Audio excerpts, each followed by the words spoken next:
Tamil news நேரலுக்கு வணக்கம். இன்றைய சிறப்பு நேர்காணலில் நம்மோடு இருந்திருப்பவர் மார்க்சிஸ்ட் கம்யூனிஸ்ட் கட்சியினுடைய மூத்த தலைவர் மரியாதைக்குரிய கனகராஜ் சார். சார் வணக்கம். மேற்கு வங்கத்திலையும் அதே போல் பெர்சன்டேஜ் பார்த்தீங்கன்னா கடுமையாக பயங்கரமாக ஏறி இருக்கு. இல்லை, மேற்கு வங்கமும் கேரளாவும் நீங்கள் ஹிஸ்டாரிக்கலாகவே பார்த்தீங்கன்னா இந்த லெஃப்ட் பாலிட்டிக்ஸ் அதோடு சேர்ந்து இந்த மாதிரியான விஷயங்கள் அதிகமாக தான் இருந்து வந்திருக்கும். இப்போது நிறைய பேரை கண்டமானிக்கு நீக்கியிருக்காங்கங்கிறது உங்களுக்கு தெரியும். நீங்கள் பெங்காலி பேசுகிற இஸ்லாமியர்கள் நாட்டின் இதர பகுதிகளிலிருந்து அடித்து விரட்டப்பட்ட கதையை நாம் அறிவோம். அப்போ பெங்காலில் நீங்கள் பங்களாதேஷ் பார்டரில் இருக்கக்கூடிய பெரும்பாலானவர்களுடைய ஓட்டுகள் நீக்கப்பட்டதுன்னு சொன்னாங்க. ஸோ இந்த பின்னணியில் அதை நான் பெருசாக நீங்கள் 90-93% அப்படிலாம் சொல்கிறத நான் ஒன்றும் பெரிய ஆச்சரியமாலாம் பார்க்கல. குவைட் நேச்சுரல் என்று தான் நான் பார்க்குறேன். அங்கே யாரும் விஜய் இருந்திருந்தா சொல்லியிருப்பாரு, சாரையாக வந்தாங்க அப்படின்னு. அது அப்படி கிடையாது. அந்த ஒரு குறிப்பிட்ட சூழலோடு சம்மந்தப்பட்டது என்று நாம் அந்த எஸ்ஏஆர் இப்போ எஸ்ஏஆர் எடுத்தாங்க, பீகாரில் எடுத்தாங்க. அதில் பெரிய சுப்ரீம் கோர்ட்டில் ஃபைட் பண்ணோம். பிறகு தேர்தலே முடிஞ்சு போச்சு. இன்னும் அந்த வழக்கு நடந்துட்டு இருக்கு. இப்போ இந்த 5 மாநிலத்திலையும் தமிழ்நாட்டில் திமுக ஒரு நல்ல ஒரு பெர்ஃபார்ம் பண்ணாங்க. எஸ்ஐஆரில் கிரவுண்ட் லெவலில் தங்களுடைய அந்த பங்களிப்பை கொடுத்துருந்தாங்க. ஆனால் மேற்கு வங்கத்தில் அம்மையார் மம்தா பானர்ஜி அவர்களே சுப்ரீம் கோர்ட்டில் போய் ஆஜராகி தன்னுடைய வாதங்களை முன் வச்சது, அந்த தீவிரத்தன்மை ரொம்பவே அதிகமாக இருந்துச்சு. எஸ்ஐஆரால் பெரிதும் பாதிக்கப்படக்கூடிய மாநிலமாக மேற்கு வங்கம் இருக்கும் அப்படின்ற ஒரு விஷயம் கணிக்கப்படுது. இந்த தேர்தலில், வெஸ்ட் பெங்கால் தேர்தலில் எஸ்ஐஆர் தான் தீர்மானிக்க போகிறதா இந்த தேர்தலுடைய வெற்றி தோல்வியை? ஆக்சுவலாக அதில் ஒரு உண்மை இல்லைன்னு நான் சொல்ல மாட்டேன். நீங்கள் அமித்ஷாவோட, அதே போல் சுயேந்த அதிகாரியோட, அதே போல் பிரதமர் நரேந்திர மோடியோட பேச்சுக்களை கேட்டவங்களுக்கு, அதாவது அந்நியர்கள் வாக்காளர்களாக இருக்கிறார்கள், அதை மாற்ற வேணும் அப்படி இப்படிலாம் அவங்க சொன்னாங்க. ஊடுருவல்காரர்கள்லாம் சொன்னாங்க பார்த்தீங்களா? இதோட ஒப்பிட்டீங்கன்னா மம்தா பானர்ஜி பண்ணது தப்புன்னு நான் சொல்ல மாட்டேன். See, you have to fight tooth and nail. When there is injustice, have to go. அதில் ஆல்ரவுண்டு ஃபைட்டுங்கிறது அவசியம் தானே. அதில் என்ன இருக்குது? அது ஒன்றும் பிரச்சனை இல்லைன்னு நினைக்கிறேன். நீங்கள் எஸ்ஐஆராக அவங்க வடிவமைச்சதே அப்படி தான் வடிவமைச்சது. இப்போவும் பர்சன்டேஜை சொல்லியிருக்காங்களே தவிர எக்ஸாக்டாக ஓட்டு ஒவ்வொரு இதுலேயும் என்ன ஏது இதெல்லாம் அவங்க சொல்ல வேண்டிய அவசியம் இருக்குது. நீங்கள் 11 நாள் கழித்து 2024 தேர்தலில் 11 நாள் கழித்து தான் முதல் ரவுண்டினுடைய ஓட்டையே அவங்க சொன்னாங்க. ஏறத்தாழ ஒரு 5 கோடி அளவுக்கான ஓட்டுகள் முன்னையும் பிணையமாக இருந்தது இல்லைங்கன்னா நம்ம பார்க்குறோம். ஆமாம், அதுக்கு பின்னால் போட்டிருந்தாங்க நிறையா பத்திரிகைகள் அதை பேசும். ஸோ நான் என்ன நினைக்கிறேன்னா, SIR it is design not to birch illegal voters, it is to birch opposition parties, supporters of opposition. அதை இது பண்ணுறது தான் அவங்களுடைய பிரதான நோக்கம். அதனால தாங்க நீங்கள் அவருக்கு ஒரு இம்யூனிட்டி கொடுக்குறாங்க. நீங்கள் நெற்றிக்கண் திறப்பினும் குற்றம் குற்றமேனு சொல்கிறது எப்படி? ஆனால் நீங்கள் இவருக்கு எதிராக, யாருக்கு எதிராக, தலைமை தேர்தல் ஆணையருக்கு எதிராகவோ தேர்தல் கமிஷனுக்கு எதிராகவோ வழக்கே போட முடியாதுன்னு ஒரு இம்யூனிட்டியை எது கொடுக்குறீங்க? What does it mean? நீங்கள் ஒரு சிட்டு கொடுக்குறீங்க. நீ என்ன தப்பு பண்ணாலும் உனக்கு ஒன்றும் வாய்க்காது, எனவே நீ தப்பு பண்ணிக்கோ அப்படின்னு. இந்த நாட்டில் ஒரு ஒரு ஒரு உச்சநீதிமன்ற நீதிபதிக்கு என்ன இம்பீச்மெண்ட்டை தவிர வேறு வழி இல்லைங்கிறது மாதிரி கடைசியில் எங்கே கொண்டாந்து விட்டாங்க? உங்கள் எலெக்ஷன் கமிஷனையும் யாருக்கும் கட்டுப்பட்டவங்க இல்லை பார்லிமெண்ட்டில். எனவே பார்லிமெண்ட்டில் மெஜாரிட்டி இருக்கக்கூடிய ஒரு கட்சி அவங்கள சப்போர்ட் பண்ணால் அல்லது கட்சிக்கு இவர் சப்போர்ட் பண்ணால் எந்த காலத்துலேயும் இம்பீச்மெண்ட்டை சந்திக்க முடியாது, ஒன்றுமே பண்ண முடியாதுங்கிற நிலைமையை கொண்டு சேர்த்துருக்காங்கங்கிறது நீங்கள் சேர்த்து பார்த்தீங்கன்னா தான் மேற்கு வங்காளத்தில் அவங்க என்ன பண்ணிகிட்டு இருக்காங்கங்கிறதையே நீங்கள் புரிந்து கொள்ள முடியும். இந்த வாட்டி யாருக்கு எட்ஜ் இருக்குன்னு நினைக்கிறீங்க? இல்லை, எனக்கு உண்மையிலே சாரி டு சே திஸ், எனக்கு அப்படி ஒரு க்ளோஸாக நான் வாட்ச் பண்ணலை தமிழ்நாடு எலெக்ஷன். இப்போ ஒருவேளை நாளையிலேருந்து பார்க்கலாம். உங்களோட கட்சியும் அந்த மாநிலத்தில் கடந்த காலத்தில் ஆண்ட கட்சியாக இருந்திருக்கிறது உண்மைதான். இந்த முறை we will improve our performance, அதை என்னால் சொல்ல முடியும். ஆனால் ஆட்சி பொறுப்புக்கு வருவதா எதிர்கட்சியாக இருப்பதாங்கிறத நிச்சயமாக சிபிஎம் வந்துருங்கிறது மாதிரி நான் நினைக்கல. இல்லை, சிபிஎம் வரும்னு இல்லை. இப்போ 15 ஆண்டுகள் அம்மையார் மம்தா பானர்ஜி அவர்கள் ஆண்டிருக்காங்க. 5 வருஷம்னாலே ஆன்டி இன்கம்பன்சி இருக்கும் அப்படின்னு சொல்லுவாங்க. தொடர்ந்து 3 முறை அந்த மக்கள் அம்மையார் அவர்களுக்கு வாய்ப்பு வழங்கியிருக்கிறாங்க. இப்போ இந்த முறை பிஜேபியினுடைய மொத்த மொத்த மஷினரியுமே வெஸ்ட் பெங்காலில் இருக்கு. பிரதமர் அங்கேயே முகாமிட்டு இருக்கிறாரு, உள்துறை அமைச்சர் அங்கேயே தான் இருக்கிறாரு, எங்கேயும் நவரவே இல்லை அவர். நானும் பல நியூஸ்கள் தினமும் பார்க்குறேன், அவர் ஏதாவது ஒரு அலிகேஷன்ஸ் வைப்பார், ஏதாவது ஒரு குண்டு தூக்கி வீசுவார், அங்கேயே தான் இருக்கிறார். தமிழ்நாட்டுக்கு கூட பெருசாக வந்த மாதிரி எனக்கு தெரியல, ஒரு ஜஸ்ட் ஒன்ஸ் ஆர் ட்வைஸ் தான் வந்துட்டு போயிட்டார். அதுக்கப்புறம் அப்போ எல்லா இயந்திரங்களும் அங்கே இருக்குது அப்படின்னா அப்போ பிஜேபி உறுதியாக இருக்கிறாங்கல்ல, நாங்கள் வந்து அதான் அவங்க இருக்காங்க, மக்களும் உறுதியாக தானே இருப்பாங்க. Let us hope for the best. பெங்காலை அவங்க வந்து ஏதாவது ஒரு வகையில் பிஜேபி பிடிக்குது அப்படின்னு சொன்னால் அதுவும் ஒரு பெரிய மாநிலம், 294 சீட்டுகள் இருக்கக்கூடிய மாநிலம், பெருமாநிலம். அப்படி ஒன்று அவங்க பண்ணாங்கன்னா, அவங்க இப்போ சொன்ன இந்த டீலிமிட்டேஷன் இருக்குல்ல, அந்த டீலிமிட்டேஷனில் இப்போ இருக்கிற நிலைமையில் அவங்க இப்படி கொண்டு வந்துட்டு யூபி, எம்பி, பீகார், வெஸ்ட் பெங்கால் இப்படியெல்லாம் பிடிச்சிட்டாங்கன்னு வச்சுக்கோங்க. தென் நீங்கள் டெமோக்ரஸியை, அது டெமோக்ரஸி போல தோற்றமளிக்கும், ஆனால் உண்மையில் அது டெமோக்ரஸியாக இருக்காது. டெமோக்ரஸி என்பது வெறும் பெரும்பான்மை சிறுபான்மை மட்டும் இல்லை, சிறுபான்மையினுடைய கருத்துக்களையும் அதை உள்வாங்கிக் கொள்வது தான். ஆனால் அப்படி பண்ணாங்கன்னா இதெல்லாம் செய்ய மாட்டாங்க அப்படிங்கிறதுக்கான அவங்க முயற்சி பண்ணுறாங்க. Let us hope for the best, அவ்வளோதான். எனக்கு எக்ஸாக்டாக என்ன நம்பர்ஸ் அது ஒன்றும் நான் ஃபாலோ பண்ணேன். இன்னொரு குற்றச்சாட்டும் வைக்கப்படுது, அம்மையார் மம்தா பானர்ஜி ஒரு கடும் போக்கை கடைபிடித்திருக்கிறார். இப்படி தான் வந்து ஒவ்வொரு இந்தியாவிலேயே வந்து பாஜக வந்து ஒவ்வொரு மாநிலத்திலையும் அவங்க அடுத்தடுத்து ஆட்சியை பிடிச்சிட்டு இருக்கிறாங்க.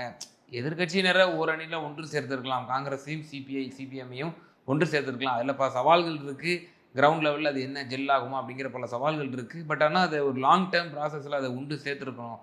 ஏன்னா இப்போ பாஜகவை வீழ்த்தக்கூடிய ஒரு அப்போசிஷன் யூனிட்டி வந்து ஒரு வலியுறுத்தப்படக்கூட வேண்டிய ஒரு நேரம் இது அப்படின்ற விஷயம்லாம் சொல்கிறாங்களே. ஆஸ் அ சிபிஎம் கார்டரேவாக நீங்கள் அதை எப்படி பார்க்குறீங்க? இல்லை, எனக்கு வந்து ஒரு பரந்துபட்ட ஒற்றுமை என்பது தவிர்க்க முடியாது, அது அவசியமானது. ஆனால் பல நேரங்களில் குறுகிய நோக்கத்துக்காக, இப்போ உதாரணமாக கொஞ்ச நாளைக்கு முன்னால் ராகுல் காந்தி கேரளாவில் சிபிஎம் அப்படின்னு சொன்னார். எவ்வளோ பெரிய குற்றச்சாட்டு. ஒரு பிஜேபியோட உடன்பாடு வைத்து இருக்கக்கூடிய சிபிஎம்மோட நீங்கள் எப்படி சிபிஎம் கேடருக்கு இங்கே வந்து எப்படி ஓட்டு கேட்பீங்க? How can you? அதை நீங்கள் எப்படி பார்க்குறீங்க? அது உண்மையிலே அவர் நம்புறாரா? நம்புனா சிபிஎம்மோட அவர் இருக்கக்கூடாது. ஏன்னா பிஜேபிக்கு எதிராகத்தான் மீதி எல்லா டிஃப்ரென்சஸையும் விட்டுட்டு உங்களோட வந்திருக்கோம். ஒரு மாநிலத்தில் ஜெயிக்கிறதுக்காக உங்கள் கூட இருந்தால் அதை ஃபைட் பண்ணுற ஒரு கட்சியை நீங்கள் இப்படி விரல் நீட்டி இப்படி சொல்லுவீங்களா? அப்படி சொல்கிறீங்க அப்படிங்கிற பட்சத்தில் உங்களை அந்த நம்பகத்தன்மை போயிடும். ஆனால் அந்த அரசாங்கத்தின் மீது நீங்கள் குற்றம் சொல்லக்கூடாதுன்னு நான் சொல்ல மாட்டேன். கடுமையான விமர்சனம் பண்ணுங்க. உங்களுக்கு அதனுடைய அட்மினிஸ்ட்ரேஷனில் இப்படி பண்ணலை, நீங்கள் இந்த மக்களுக்கு இப்படி பண்ணலை, இந்த மக்களுக்கு இப்படி பண்ணலை, இதை அப்படி பண்ணியிருக்கலாம். Everything you have the right. But not நீங்களும் அவங்களும் கூட்டணியில் இருப்பதற்கான ஒரே அடிப்படை பிஜேபி எதிர்ப்பு தான். அந்த எதிர்ப்பில் காம்ப்ரமைஸ் பண்ணிட்டு அப்படி எப்படி சொல்ல முடியும்? இதையே விஷயத்த அந்தம்மா இப்போ சமீபத்தில் நீங்கள் ஸ்டாலின் எப்படி இருக்காரு, ராகுல் காந்தி எப்படி இருக்காருன்னாங்க. So you should have some maturity. நீங்கள் ஒன்றுக்கு மேற்பட்டவர், அதாவது நீங்கள் யாருடன் கூட்டணினாலும் சில சகிப்புத்தன்மையும் சில காம்ப்ரமைஸும் தவிர்க்கவே முடியாது. உங்களோட கோர் வேல்யூஸுக்குள்ளே நீங்கள் நின்றுட்டு மற்ற ஏரியாவுக்குள்ளே நீங்கள் ஒற்றுமையை கட்டுவது என்பது அவசியம். ஃபாசிசத்தின் உண்மையான தன்மையை புரிந்தவர்கள் அதற்கான முறையில் எடுப்போம். ஆனால் இப்படி டப்புன்னு பேசுவாங்களா? ஓப்பனாக கேட்குறேன், ஃபாசிசத்தின் உண்மையான தன்மையை உணர்ந்தவர்கள் புரிந்து செயல்படுவார்கள். அப்படி என்றால் தமிழ்நாட்டில் தான் தொடர்ந்து கிட்டத்தட்ட 2017 ஆர்கே நகர் பை எலெக்ஷனில் இருந்து இந்த தேர்தல் வரை ஒரு சில சிறிய கட்சிகள் வேண்டுமானால் இந்த கூட்டணியை விட்டு சென்றிருக்கலாம். இந்த கூட்டணியை இன்டாக்டாக வைத்து கட்டி பராமரித்து அவர் வந்து சென்று கொண்டிருக்கிறார் திரு மு க ஸ்டாலின் அவர்கள். அப்போ அப்போசிஷன் யூனிட்டியை அவர் வந்து புரிஞ்சிருக்கிறார். அவர் வந்து அந்த அதில் எங்களுடைய கான்ட்ரிபியூஷனும் இருக்குது. அது வெறுமனே அவருடைய இதுன்னு மட்டும் சொல்ல முடியாது. ஆனால் அதில் அவருக்கு ஒரு மேஜர் ரோல் இருக்குன்றார். இப்போ உதாரணமாக ஃபாசிசத்துக்கு ஆன்டி பிஜேபி ஸ்டாண்டில் மதச்சார்பின்மை, ஜனநாயகம், கூட்டாட்சி தத்துவம், இந்த மூன்றின் மீதான தாக்குதலுக்கு எதிராக அவர் சண்டமாரதம் செய்திருக்கிறார் என்றே நான் சொல்லுவேன். ஆனால் பொருளாதார கொள்கையில் அவருக்கும் எங்களுக்கும் அடிப்படையிலேயே வேறுபாடு இருக்கிறது. ஆனால் அதே சமயத்தில் சில விஷயங்களில் அவர் ஓகே, இப்போ வேலை நேரம் சம்மந்தமான விஷயத்தில் மசோதா பாஸ் ஆயிடுச்சு. சிபிஎம்முக்கு 2 எம்எல்ஏ நீங்கள் தலையில் நின்னாலும் ஒன்றும் பண்ண முடியாது. ஆமாம். வேறஸ் அங்கே போய் பேசின பிறகு ரைட் அதை கைவிடுறேன்னு அறிவிச்சார் இல்லையா? ரொம்ப நாளாக நாங்கள் சொல்லிக்கிட்டு இருக்கக்கூடிய இது ஆணவ படுகொலைக்கு எதிரான சட்டம் KN பாஷா ஆணையம் அமைச்சிருக்காங்க. இப்போ அடுத்த தடவை வரும்போது அதை நிறைவேற்றி தான் ஆக வேண்டியது அவங்களுடைய அடிப்படை. ஆனால் அவர் சொல்லும்போது என்ன சொன்னார்னா, திக நூற்றாண்டு விழாவில் இப்படி பேசுனாங்க, நான் செய்ய போகிறேன் அப்படின்னு சொன்னார். ஆனால் ஆரம்பத்துலேருந்து இதை நாங்கள் தான் வலியுறுத்திட்டு இருக்கீங்க. தனியார் பல்கலைக்கழக மசோதா நிறைவேறிச்சு. அமைச்சரோடவும் பேசணும், அதிகாரிகளோடவும் பேசணும், இது தப்பு அப்படின்னு சொன்னோம். ஆனால் அவங்க ஒத்துக்கலை. பிறகு முதலமைச்சரை பார்த்தோம், சரிங்க அதை கைவிடுறோன்னு சொன்னார். These are the areas. Whereas சாம்சங்கில் அரசாங்கம் அதை சங்கத்தை பதிவு பண்ணுறதுல அதை கரெக்டாக இருந்திருக்கணும். நீங்கள் சங்கம் வைக்கிறதுல அரசு ஊழியர்கள் கடைசியாக அவங்க கொண்டு வந்த pension scheme really it's good. It is the best in Indian any Indian states. Whereas அவங்க கேட்ட ஓல்டு பென்ஷன் கிடையாது. ஆனால் அவங்க அதுக்காக ஃபைட் பண்ணுவாங்க. பட் இந்த காலத்தில் அவ்வளோ ஃபைட் பண்ண பிறகும் கூப்பிட்டு பேசினாருங்கிறத பார்க்குறேன். நீங்கள் இன்ஃபேக்ட் சத்துணவு ஊழியர்களோ அங்கன்வாடி ஊழியர்களோ அல்லது நீங்கள் போக்குவரத்து தொழிலாளிகளுக்கு இன்னும் கொஞ்சம் காலதாமதம் இல்லாமல் அந்த டெர்மினல் செட்டில்மெண்ட் கொடுக்கறதுக்கான பணத்தை ஒதுக்கியிருந்தீங்கன்னா நல்லா இருந்திருக்கும். But whereas they have done it.